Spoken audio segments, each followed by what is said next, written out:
When it comes to wealth, German people are often pegged as being poorer than citizens in poorer nations by studies compiled by international banks and international finance institutions because of what might be just a flawed methodology in how they're examining wealth in the first place. In many countries, the largest part of provision for old age comes from investments in capital stocks.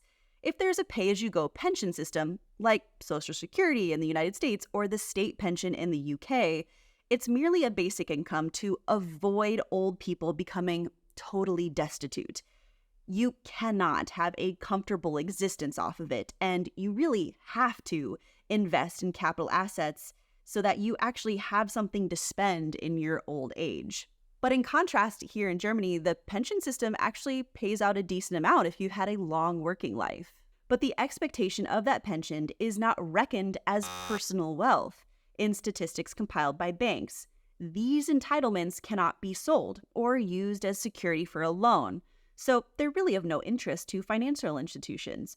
So, for example, if you are watching this video and you're a 50-something-year-old German, you and your employer, between the two of you, have now paid about 3.5 times your annual gross income as pension contributions.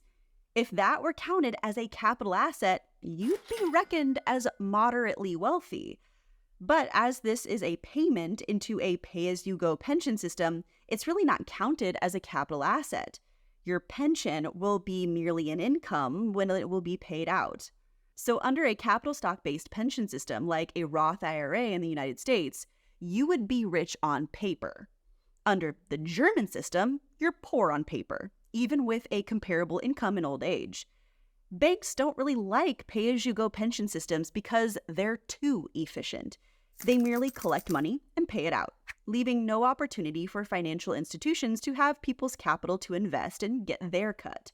So when banks say, well, Germans are poor, they might just mean poor in a means of wealth accumulation that we can't also benefit from.